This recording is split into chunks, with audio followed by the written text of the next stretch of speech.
Et nous sommes de retour au plateau pour la suite de cette émission. Nous abordons notre troisième sujet. Nous parlons du Togo et du Bénin.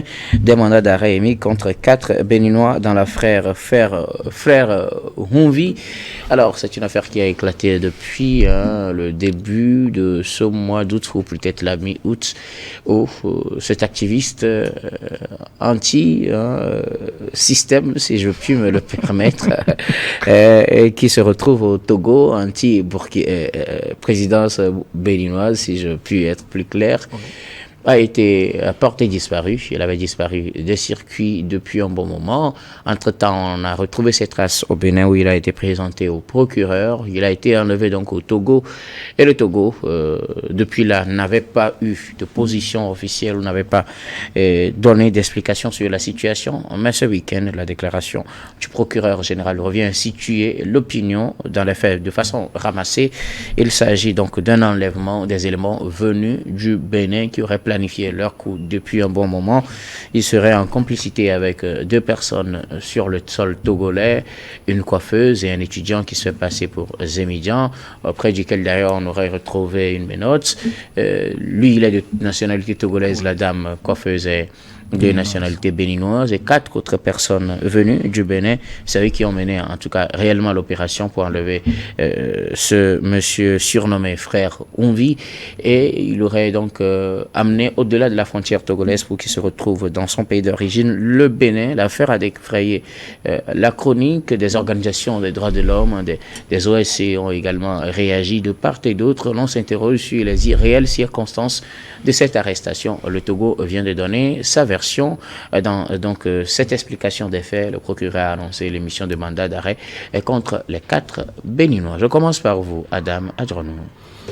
C'est vrai que c'est un activiste assez redouté du pouvoir de Patrice Talon, compte tenu de ses positions assez étriquées contre ce pouvoir-là sur les réseaux sociaux fondamentalement. Et depuis lors, en tout cas depuis, il a disparu des radars du Bénin, et compte tenu des risques, en tout cas d'arrestation, qui étaient orientés contre lui. Mais bien évidemment, lorsque vous savez les relations séculaires entre le Togo et le Bénin font que les va-et-vient entre les populations sont assez fréquentes. Et surtout, en ce qui concerne un Béninois est considéré en terre togolaise comme un Togolais. Donc, c'est depuis lors de son arrestation, beaucoup de questions ont refait surface sur les circonstances, etc. Il y avait de l'opprobre, du discrédit qui était donc jeté par une partie de l'opinion sur les autorités togolaises qui étaient restées jusqu'alors miettes sur la question. Mais justement, comme vous le savez, dans la stratégie togolaise, il est très rare de les voir parler, en tout cas tout bout du champ, lorsqu'ils n'ont pas, en tout cas tous les contours. Donc c'est ce qui faisait dire à la population ou à l'opinion que voilà peut-être qu'ils n'étaient pas au courant de l'affaire. Mais justement, le procureur a rompu le silence hier et a donné la version des choses. Je pense que dans cette analyse-là, nous allons nous en tenir seulement à ces faits-là. Oui. Même si, véritablement dans les analyses, les gens peuvent aller au-delà. Je pense que, en ce qui concerne donc les renseignements, il a dit bien évidemment lorsque ces 4 ou 6 personnes d'ailleurs même sont citées dans cette affaire-là, cela est évocateur d'une situation prise au sérieux par ces 2 pays, les 2 frontières les prennent au sérieux, parce que quelque part c'est la sécurité intérieure du Togo qui est mise à l'index, parce que le Togo est considéré comme ce pays-là hospitalier. Vous verrez, la plupart des pays qui ont connu des situations non confortables, leurs populations sont réfugiées au Togo. On cite pour la plupart étant que ce soit le Burkina au nord du pays, la Côte d'Ivoire, où on essaie d'organiser des départs volontaires, etc. Donc pas mal de populations qui ont trouvé refuge et qui sont entretenues, des fois même par des frères togolais, pour les mettre dans des situations assez confortables. Donc, je pense que c'est ce qui oriente aujourd'hui, lorsque certains sont menacés dans leur pays, de faire le choix du Togo pour se réfugier. Mais justement, je pense que, je le disais dans un article, que c'était un camouflet pour le Togo, compte tenu du fait que le Bénin, puisque des agents qui sont des agents, ou sinon un agent, identifié comme tel appartenant au service étatique du Bénin, a été cité dans l'affaire. Ça voudrait dire quelque part qu'il a traversé les frontières et venu opérer sur le territoire togolais, rentrer tranquillement. Ce qui est inadmissible. Et je pense que ça voudrait dire quelque part que partant de là, on peut convoquer l'État togolais et l'État béninois comme ayant de concert avec ces agents opérer au-dessus, au nez de l'État. Et ce qui n'est pas normal. Ça voudrait dire quelque part qu'on a fait en torte aux dispositions des traditions d'un citoyen étranger vivant dans un autre pays. Parce que dans les pays, ça se fait. On a vu un cas d'un militaire ivoirien entre-temps qui avait été lié donc à ces accords-là, extradé du Togo vers voilà, la Côte d'Ivoire. Et donc je pense que dans cette situation, il faudrait quand même qu'il y ait une respectabilité entre les États, ce qui n'a pas été donc le cas. Donc partant de là, je pense que c'est une situation de provocation qui a été donc fait et faisant en sorte qu'un agent d'État qui traverse un État venu au Togo opérer et rentrer tranquillement. Je parlais de cette libre circulation également que nous évoquons. Donc lorsqu'on évoque cette question où il y a ce protectionnisme, c'est lié également à ça. Lorsqu'on va mettre des dispositions, puisqu'on en parlait en faisant allusion à nous, en tout cas à nos forces de l'ordre de sécurité qui sont un peu bien lotis que les forces de l'ordre de sécurité béninois. Et cela dépend de ça également parce que nous sommes dans une situation sécuritaire assez inquiétante qu'on ne peut plus retrouver les mêmes attitudes d'antan que nous avons aujourd'hui. C'est lié donc à cette situation-là. Et donc cette flexibilité a fait que, quelque part, ces agences-là, même si on nous a dit dans le communiqué qu'ils ont été donc poursuivis et qu'ils n'ont pas été rattrapés, bon, en tout cas, ce que la population n'y croit pas fondamentalement, et je le disais, on peut le mettre à l'actif du fait que le Togo ne communique pas assez sur des situations lorsqu'il n'a pas la réponse adéquate à cette situation-là. Donc, on ne va pas dire, c'est ce qui fait dire à la population que voilà, bon, c'est du bluff. Nous, on s'en tient au fait. Et donc, je pense que parlant de ces faits-là, c'est une situation de provocation et qui n'avait pas sa raison d'être parlant donc des États entre États. Et je pense que je reviendrai pour citer un cas d'ailleurs même où un Togolais, je pense qu'on me rencontrait cette situation qui a été... il est allé opérer juste au niveau des frontières avec le Bénin, il est allé opérer où c'était une situation assez délicate où on pouvait peut-être lui jeter des fleurs, mais arrivé au Togo à partir du moment où il n'avait pas eu notre mission de pouvoir opérer, il a été viré des effectifs du Togo. Quand bien même qu'il est arrivé à faire son coup, il est arrivé à dénicher la personne, ce qui était une opération de bravoure, mais il a été radié des effectifs des forces de l'ordre de sécurité parce que c'est inadmissible. Donc, quelque part, le faisant ainsi, moi, je pense que c'est une accumulation d'une situation liée à une provocation, parce que c'est pas normal, c'est inadmissible. Malgré que nous avons ces relations séculaires, il faudrait véritablement que ces personnes-là qui sont interpellées puissent être véritablement punies. Mais au même moment, je pense que cette population, puisque pour la plupart du temps, lorsqu'on évoque ce cas-là, on essaie donc d'interpeller la population, surtout liée à cette situation d'insécurité que nous vivons. On essaie d'interpeller la population à contribuer aux côtés des forces de l'ordre de sécurité pour dénoncer des actes, des maladresses liées à des personnes. Je pense qu'on ne peut pas venir interpeller ou kidnapper, puisque c'est le rap, il s'agit d'un rap, un ressortissant d'un pays voisin, parce que ce ressortissant vivait quand même en communauté avec des gens, et que les gens ont vu la scène et n'ont rien dit. Donc, quelque part, on essaie aujourd'hui de mettre à l'index les forces de l'ordre de sécurité, mais au même moment, la population également n'est pas épargnée. Parce que quelque part, les gens ont occulté une situation qui pouvait permettre aux forces de l'ordre de sécurité de pouvoir arriver à mettre la main sur ces gens-là qui, malheureusement, parce qu'après les dit, lui-même il a dit, d'après les conversations, on pouvait donc tuer ce ressortissant-là et mettre la faute, en tout cas, sur le Togo. Donc, je pense que la population également a interpellé dans ces cas-là parce qu'elle n'a pas joué son rôle. Merci beaucoup à vous, Adam. Gabin Adjaro, le concerné a été enlevé, je le disais, depuis plusieurs jours. Il a été présenté du côté du Bénin. Finalement, ce dimanche, le Togo sort de son silence pour situer en fait l'opinion. Quelle réflexion cela vous inspire? Une disparition des ressortissants étrangers sur le sol togolais. Il se retrouve dans son pays d'origine aux mains du pouvoir. Oui, c'est assez délicat parce que selon les informations, le frère Onvi, Steve Amoussou alias frère Onvi, il a été enlevé depuis le 12 août, selon les informations. Et il a fallu 8 jours plus tard pour que le procureur de la République togolaise arrive à réagir. Vous savez, il y a certaines circonstances où on ne peut pas se lever tout de go pour communiquer. Il faut prendre toute la mesure, prendre les informations possibles avant de communiquer tout autour. Premièrement, il faut relever que le frère Onvi n'a pas eu un statut de réfugié au Togo. Il n'a même pas de statut d'exilé politique au Togo.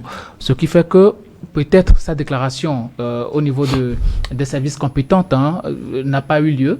Et il s'est pratiquement... il vit au Togo caché. Comme un Béninois lambda vit au Togo, comme un Togolais lambda vit au Bénin. Voilà. Donc, il a eu à faire ça. Et les autorités togolaises, bon, vous savez, nous sommes dans un même espace communautaire. On accepte tout le monde. Le Togo est un pays accueillant. On accepte tout le monde. Mais on ne peut pas contrôler les faits et gestes de tout et chacun. Ce sont des choses qui arrivent par moment. C'est vrai, on dit souvent un coup isolé n'arrête pas le combat. Ce sont des faits isolés qui peuvent arriver, qui peuvent même échapper aux autorités compétentes. Donc, la situation de Steve Amoussou, bon, c'est vrai, il a été appelé à la criette. Il y a 3 chefs d'accusation assez graves qui ont été retenus contre lui. Harcèlement par voie électronique, initiation et publication de fausses nouvelles, provocation directe de la rébellion. Vous savez, ce sont des faits assez graves qui sont retenus contre lui. Mais il faut relever aussi que la plupart des interventions, ou bien, je peux dire, les 100% des interventions de frère Onvi, il ne les fait pas sur les plateformes togolaises.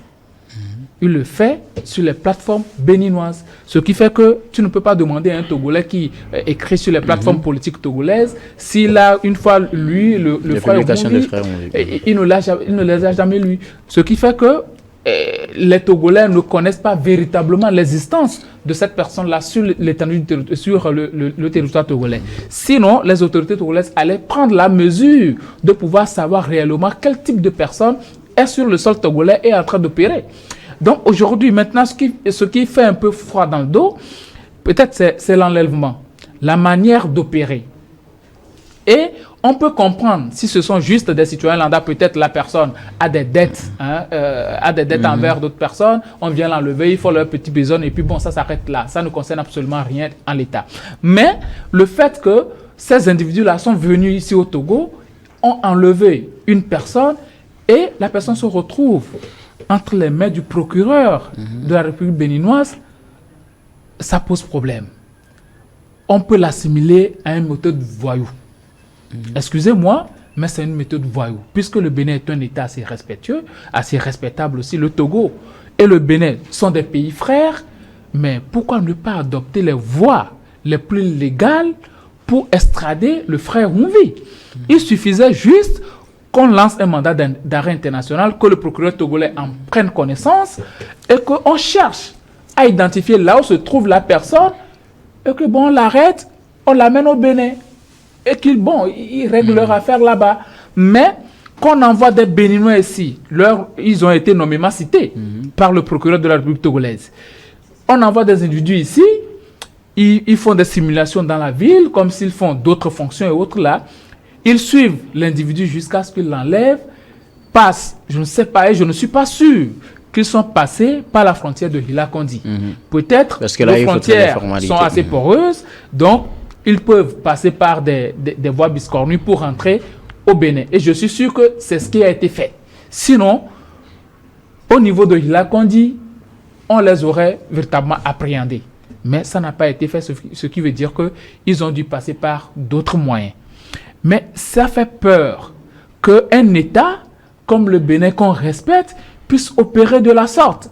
C'est vrai, les autorités togolaises, ils n'ont pas réagi directement comme ça, parce que ça ne peut pas se faire. Ils doivent avoir les informations qu'il faut et les informations nécessaires surtout avant de réagir. Et c'est ce que le procureur Talaka Mahama a eu à faire.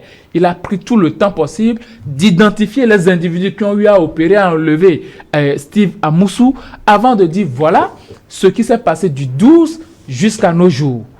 Et je pense qu'ils ont bien fait. Maintenant, la question se pose encore, à savoir la libre circulation des personnes et des biens. Est-ce qu'il ne faut pas contrôler? J'ai évoqué l'aspect sécuritaire. Parce que toute personne qui rentre dans un pays, il faut faire attention. Nous, au Togo, on accepte tout le monde. On est très accueillant. Terre d'hospitalité, nous sommes.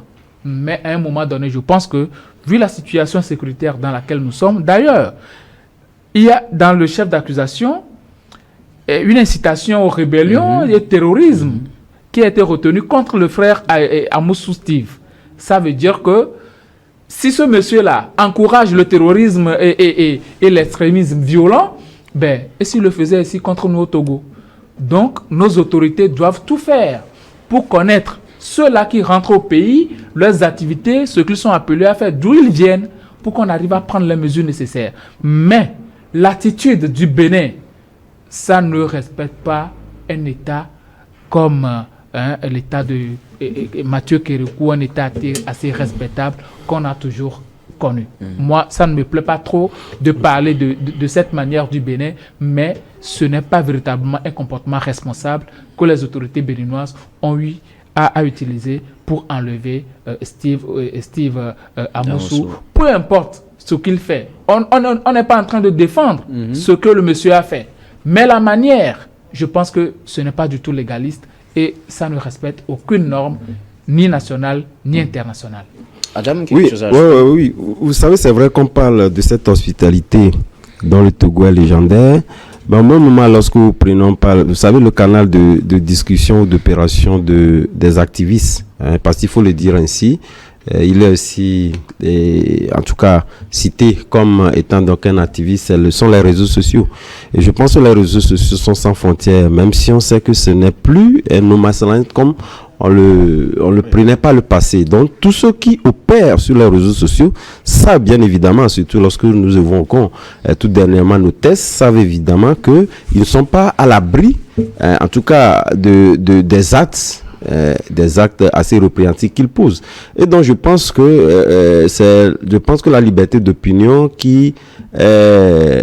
ce facteur-là qui est évoqué également contre lui. Pour ceux qui estiment que le frère Mouvi, sur ses appréhensions sur certaines maladresses pris comme telles, le conseil concernant donc le pouvoir de Patrice Talon, mais bien évidemment, lorsque la question est bien formulée et que véritablement on évoque des situations d'instabilité liées donc à ces prises de position sur les réseaux sociaux, je pense qu'il n'en fallait pas moins pour qu'on puisse véritablement donc les mettre dans un canevas assez officiel et faire en sorte que le Togo puisse être tenu informé. Je pense que l'extradition, le repérer serait beaucoup plus facile parce qu'aujourd'hui, on ne peut pas dire véritablement que vous vivez sur le sol togolais et que l'État togolais n'est pas au courant parce que quelque part, j'étais véritablement du ce qu'il dit, il est au courant, mais il n'y a pas eu de fait réellement qu'on puisse donc formuler qui sous-tendent en tout cas l'extradition. Peut-être c'est ce que craignaient les autorités au Bénin, mais ce qui est posé, je pense que c'est un acte de provocation extrême, comme je le disais, et c'est inadmissible.